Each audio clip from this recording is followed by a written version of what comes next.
Hello and welcome to Cricket Happenings, dear friends and subscribers.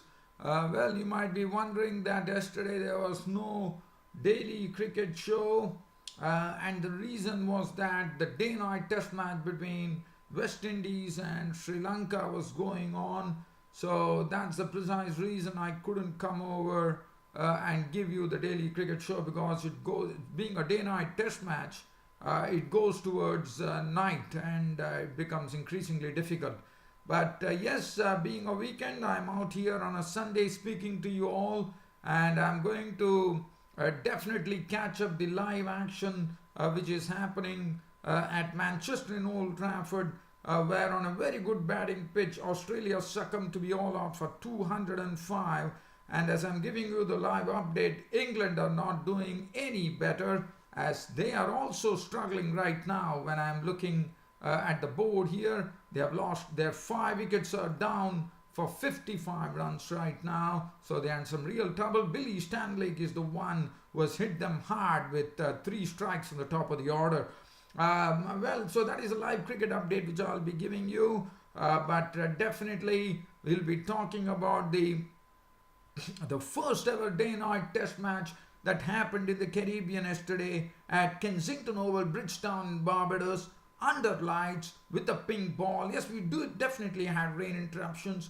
Sri Lankans were the ones, had a new captain, Suranga Lakmal, and Suranga Lakmal did his captaincy really proud by actually nipping 2 wickets in the first 3 overs of the day, and the West Indies were constantly left to struggle as they finished at 132 for 5 at close of play. It's only the main thanks to Shane Dowrich, who once again showed what a good rescue batsman he is, as he rescued West Indians in the company of the captain Jason Holder, who made a sedate 33.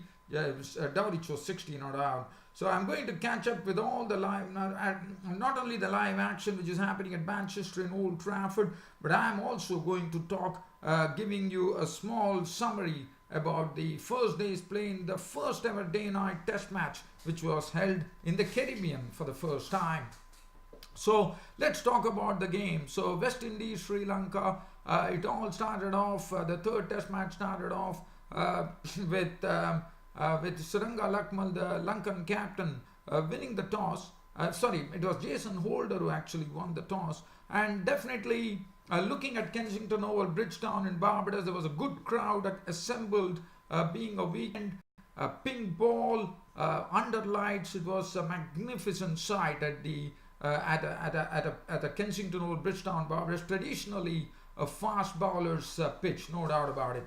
And well, there was a lot of greenish tinge on the pitch, and one was really wondering as to why the West Indian captain Jason Holder, after winning the toss, decided that his wards would bat first. Probably the right thing would have been on a greenish pitch to insert the Sri Lankans into bat first, but probably Jason Holder, the captain, had other ideas. So it all started off with, as I said, Suranga Lakmal, the new Sri Lankan captain, leading the team into the ground, and definitely the Lankans were really crippled.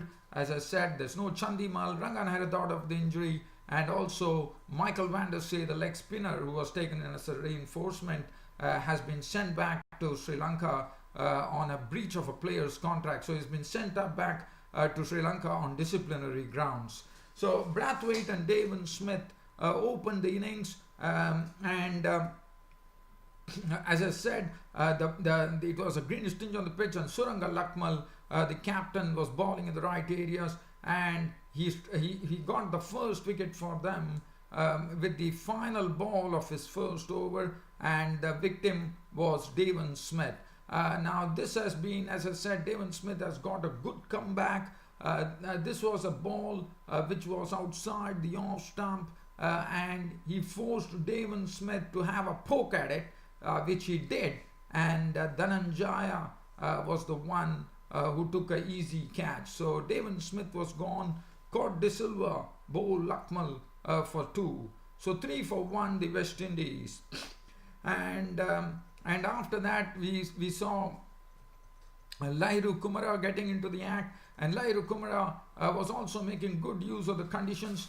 He was really landing the ball in the right manner, and as you know, he is an aggressive young bowler, and I think he has a really bright future as his pace was ramped up yesterday. He went into the 140s, and he also bowled superbly. He got the ball to do a lot. But the next wicket to go was Craig Brathwaite in the fourth over. Suranga Lakmal was the bowler, and he gave a double breakthrough to Sri Lanka.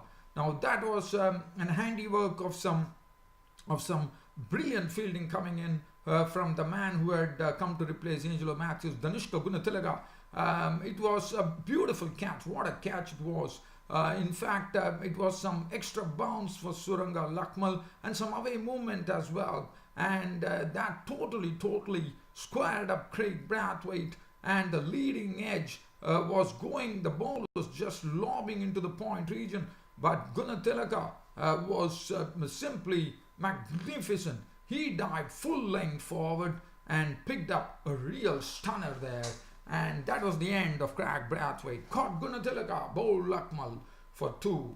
And the score read 8 for 2, and the West Indian openers were into the pavilion. Now they had 2 new batsmen at the crease, Kieron Powell and Shai Hope. And now Lairu Kumara, as I said, was also absolutely pumped up. He was raising the bar, he was getting into the 140s on a very consistent rate, and he was the man who dismissed Kieron Powell. Now this was a matter of some aggressive bowling from Lairu Kumara. He actually got a ball which moved and it actually took the edge. In fact, Kieron Powell was probably trying to work him through the slip region as he took a backward step and probably wanted to glide it, but it went straight into the hands of the slip fielder. It was Kushal Mendes who took the catch. Kieron Powell gone, caught Mendes, bowled Lairu Kumara for 4 with 1 boundary, and the West Indian innings was really looking in deep trouble at 8 for 3. Now Shai Hope and Roston Chase were in the middle, and it was a sort of a really a very tough, I would say a very tough examination for the West Indian batsmen on a greenish tinged pitch here at Kensington Old, Bridgetown in Barbados, with both Lairu Kumara and the captain Suranga Lakmal really making the ball talk and making full use of the conditions. And they were doing a good job, and I would say Shai Hope and Roston Chase somewhat did their job of actually seeing off Lakmal and Kumra, and then the first bowling change was effected when Kasun Rajita was given the ball. And Kasun Rajita, as you know, bowls decent pace. He's not a sort of a breakneck pace or something, but he bowls decent pace. But he manages to move the ball both ways, and that's a sort of a big asset. And that's what precisely happened. The next wicket to go was Roston Chase, as Kasun Rajita forced an error on the part of Roston Chase, as he bowled a ball full on the off stump. In fact, Chase was actually shaping to drive the ball. There was a yawning gap between bat and pad, and in fact, he took the outside edge of the bat and went on to rattle the middle stump. Goodbye, Roston Chase. Roston Chase was gone, bowled Rajita 14 with 2 boundaries. The score read 24 for 4, and this Sri Lankan, this West Indian batting order was simply crumbling. And then to complicate matters, Shai Hope was also sent back to the pavilion by Kasun Rajita. Now another brilliant piece of fielding, this time coming in from Kushal Mendes in the slips, as he had to go on to his unnatural hand to take the catch. It was a wonderful delivery. I thought it was a gem of a delivery coming in from Kasun Rajita, as he drew the batsman, that is one of the best batsmen in the West Indian team, Shai Hope, forward, and the ball deviated a bit, and it was, as I said, it was all about that brilliant catch which Kushal Mendes, moving to his left, grabbed the catch, and Shai Hope was walking, caught Mendes, bowled Rajita 11 with 2 boundaries, and the half of the West Indian team were in the pavilion at 53 for 5. Now they were, as I said, the half the West Indian team was in the pavilion, and now it's a matter of two new batsmen, Shane Dowrich and Jason Holder, at the crease. And so the West Indian bowlers were doing their job, but there were frequent rain interruptions, and play was called off. So it was a sort of a lot of interruptions which happened due to rain. But then Shane Dowrich and Jason Holder, despite what was happening, despite the interruptions, despite the West Indians doing badly at 53 for 5, then combined into a very, very good partnership. They really did a good job. As the ball got older, Shane Dowrich and Jason Holder were able to hold their own against against a very, very, I would say, effective the Sri Lankan bowling attack. As Shane Dowrich, Jason Holder was carving an innings there.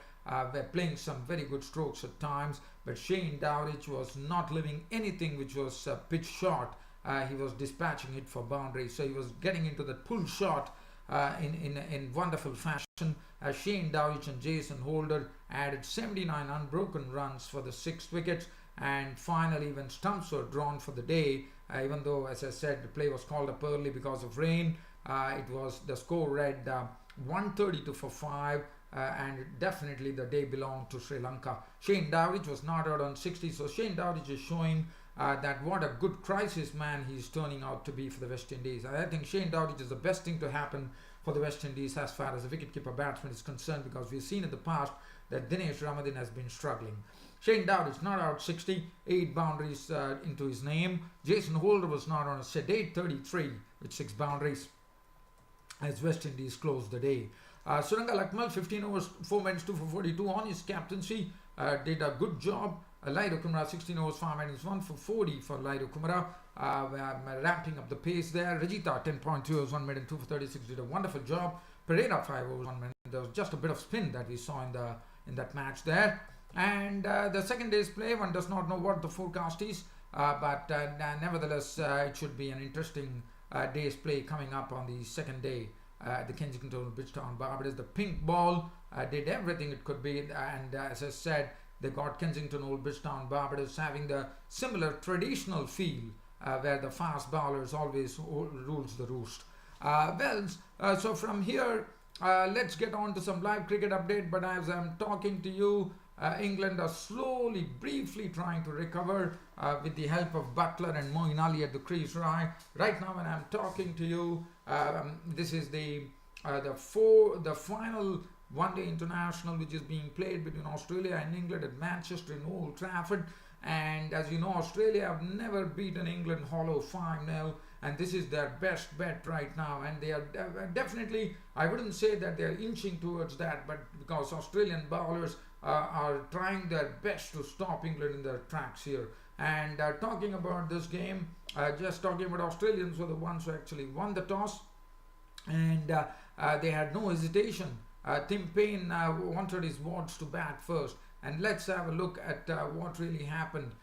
So definitely, just giving you a synopsis here. Australia were the ones who won the toss, and but they were bowled out for 205. Not a good total at all by any stretch of imagination, considering that the Manchester Old Trafford pitch was brimful of runs. As the pitch was playing very good, there was nothing in it for the bowlers, and I thought it was all about the Australian batsmen not really applying themselves, and they were bowled out for 205. But England, as I said, are not doing any well here, and they definitely know for a fact that this is an important thing for them. They have done a few, made a few changes as well. They brought in Liam Plunkett and Jake Ball. They had Sam Curran making his ODI debut. And as far as England are concerned, as I said, they have been rocked by Billy Stanley with his pace and bounce. And England have been reduced to 66 for 5 currently. Josh Butler is 27. But I have a feeling that, it is not something beyond England. They require 140 runs. They have all the overs remaining. They have 34 overs remaining. There's still some batting left in the tank for England, and one probably feels England will still go and clinch it 5-0. But let's talk about the card now. Let's get on to the card. As I said, the Australia were the ones who won the toss, and I thought that was the right decision by the Australian captain, Tim Payne, to go and bat first. As I said, the pitch was looking full of runs. So let's talk about the game. So let's talk about the game. I'm not going to go into the dismissals here due to shortage of time. Probably I will try to eke out some time here. Aaron Finch and Travis Head opened the innings, and they definitely got off to a very, very good start. In fact, they added 60 runs in pretty quick time. They were going, they were really blasting. Jake Ball was given the new ball, so Jake Ball was the one who came in at the expense of Mark Wood, I reckon, and also Sam Curran, the left-arm seamer, left-arm pace bowler, was making his debut as well. And Sam Curran on his debut match, given the new ball, went for plenty. Jake Ball also could not get a handle, in fact, Joe Root was introduced in the interim, but that also did not work out. And Travis Head and Aaron Finch were playing strokes merrily as the score galloped to 60 for no loss in I think it was in 6.3 overs. But then the first wicket fell when now, as I said yesterday, one was reading the report that the former Australian captain and a very, very famous cricket commentator in Channel 9, Ian Chappell, definitely said that the Australia's challenge seems to stem from the fact that they are really not doing well against spin, and that was precisely the case, as Moeen Ali was the one who struck it big and finally broke this very marauding stand that was going on between the openers Finch and Head, when Moeen actually got a ball which he got it to snuck it through the bat and pad cap of Finch and cramped up Finch, and he was clean bowled by Ali for 22 of 17 deliveries, 3 fours and 1 6. Travis Head, and then Marcus Stoinis was the next to go. His wicket was captured by Ali. It was a sweep shot without really, it was not hit with the middle of the bat. Probably had an edge onto it, and Stoinis was out for a duck. Caught ball, bowled Ali. And then Sean Marsh, who has been doing very well for Australia so far, was beaten by the flight of the delivery from Moeen Ali, as Marsh was lunged forward, and Butler in a real swoopy, in a real quick motion, stumped him, and it was a beautiful work by the keeper Butler behind the stumps, and Marsh's foot was actually dangling in the air, and he was gone. So that was very well done by Moeen Ali. Very clever piece of bowling, where he actually threw the ball outside the off stump. Travis Head was the highest scorer with 56 or 42. He really made it count. But the problem was that Travis Head could not sustain it and was not there till the end. So that was the sad part. And he was gone. Cod Morgan bowled Plunkett for 56 or 42 deliveries, 9 fours. Alex Carey did a wonderful job. He took the attack right into the England camp by hitting the debutant Sam Curran for a few boundaries. He also lofted Joe Root for 6 and 4s, as he collected 44 of 40 deliveries, 5 fours and 1 6, and he was the first victim. It was the maiden wicket for Sam Curran, Tom Curran's brother, who was making his debut. Tim Payne once again had a big question mark over his form there, having collected only 36 runs for the entire series. He was run out for 1. DRC shot was given a position, probably coming in at number 6, well, he did his job. He was there till the end, but they could not get any support, and the shot remained not out on 47 of 52 deliveries, 4 fours. He was the one who got the Australians on to 205. Ashton Agar was out for a duck. Ashton Agar was out in a sort of a very funny circumstance. It was a straight delivery from Sam Curran, and Ashton Agar shouldered arms to the delivery, and the ball went on to hit the timber. He was gone for duck. Kane Richardson ran out for 14 of 16, 1 6. Nathan Lyon LBW bowled Rashid for 1. Stanley bowled Ali for 2, and England were bowled out for 205. If you look at the bowling, Jake Ball 5 overs for 29 was costly. Curran 6 overs 2 for 44 on his debut. Joe Root 3 overs none for 32 was ineffective today. Moeen Ali was the man who caused all the problems of the Australians. 8.4 overs, no maiden, 46 runs and 4 wickets. Liam Plunkett 4 overs 1 for 19 did his job. Rashid 8 overs 1 for 32. Now, England, currently as I'm speaking, they have been hit hard. As I said, it was all about Billy Stanley with his side, which is pace and bounce, rattled them right at the top by getting Barstow clean bowled for, clean bowled for 12. Then Richardson got Alex Hale's wicket. Stanley hit Joe Root's wicket by getting him caught by Marsh. Morgan lost his stumps to Stanley. Jason Roy was clean bowled by Ashton Agar. That was a good piece of captaincy, I thought, by bringing Ashton Agar very early on in the piece. Joss Butler, right now as I'm talking to you, it's 66 for 5, the 16 overs. Butler not out 27, Moeen Ali not out 3, and this is your host Ram with this live cricket update here. Really winding up this daily cricket show for now, but promising you that I will see to it. I will try my best to come on and probably do my second cricket show today later in the evening once the Australia-England match finishes, and also probably it will be a live cricket update coming in from the Kensington Oval, Bridgetown in Barbados. Rain not really hitting the match hard. Well, dear fans and subscribers, always a pleasure bringing you this daily cricket broadcast. See you then in my next cricket broadcast, and it's about time to sign off. Thank you.